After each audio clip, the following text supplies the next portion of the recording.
బాగా బ్రైట్ గా వెలిగిపోతున్నాయి మీ face లో. మేకప్ వేసుకున్నాం కొంచెం. మేకప్ వల్ల వెలుగుతున్నాయి. లేదు న్యాచురల్ బ్యూటీ ఇక్కడ. Night watchman duty, natural beauty అంటుంది. అది నువ్వేలే. బాగుంది సరదాగా. ఏంటి ఎన్ని ప్రోగ్రామ్స్ చేస్తున్నారు? ఒకవైపు జబర్దస్త్, ఒకవైపు శ్రీదేవి డ్రామా కంపెనీ, ఒకవైపు యూట్యూబ్. యూట్యూబ్ ఎలా మెయింటైన్ చేస్తున్నారు? రీల్స్ కూడా మళ్ళీ ఏముంది మనకున్న టైంలో అన్ని అడ్జస్ట్ చేసుకుంటే. 24 hours లో ఇన్ని అసలు మేనేజ్ ఎలా చేస్తున్నారో చెప్పండి నాకు. యాక్టింగ్ వస్తే కొంచెం ఇబ్బంది, కానీ రాకపోతే ఏదో ఒకటి చేసుకుంటూ వెళ్ళిపోవచ్చు కదా. ఆహా, సో యాక్టింగ్ రాదు కాబట్టి ఇంకేదో ఒకటి చేసుకుంటూ వెళ్ళిపోతున్నాం. ఎంత మాట అన్నారో తెలుసా మిమ్మల్ని? చెప్పు. చెప్తా తర్వాత రికార్డెడ్ మరి రికార్డ్ చేసుకోవాలి మరి ప్రోగ్రామ్కి వచ్చిన తర్వాత, లేకపోతే ఎలా ఉంటుంది? సరే.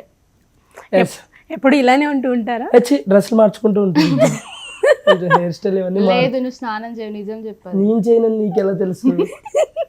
చెప్పు. అంటే ఫోన్ చేసినప్పుడు అలా చెప్తూ ఉంటారేమో. నేనే ఫోనే చేయను అసలు. దీని నెంబర్ బ్లాగ్ లో ఉంటుంది. చిన్న జోక్ చేసా. తర్వాత మళ్ళీ వెళ్ళి ఏడుస్తుందేమో యూట్యూబ్ లో నన్ను ఒక రాజు ఏడిస్తే ఊరుకుంటాను నేను. చూసారా కాలు పట్టేసుకుంటా మళ్ళీ వెళ్ళి. ఈసారి ఏడవడాలు లేవు. వేసేయడాలి.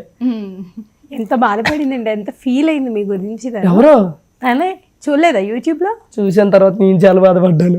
మరి హేట్ చేయరు కదా మీరు? అవును. ఏంటి మీ మీద ఈ మధ్య ప్రాంకులు కూడా చేస్తున్నట్టుంది. ఒకటి చేసింది బేసిక్గా చాలా రోజులు గ్యాప్ తర్వాత, అంటే షూట్ బిజీలు ఉండి కొంచెం మా ఇద్దరి మధ్య ఏదో సంథింగ్ అది అయ్యి కొన్ని రోజులు మాట్లాడుకోలే.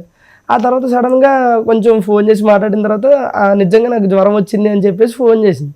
నీ అమ్మ నిజంగా జ్వరం వచ్చిందేమో నేను పరిగెట్టుకుని వెళ్ళిన తర్వాత ఇట్లా చెయ్య ఏది మన బాహుబలిలో నా కొడుకు అంటారు ఇలా పెట్టి, నేను ఆ ఫ్లోలో ఈ చెయ్యి ఎందుకు ఎలా పెట్టిందో చూసుకోవాలి. మైక్ కవర్ చేసింది అన్నమాట.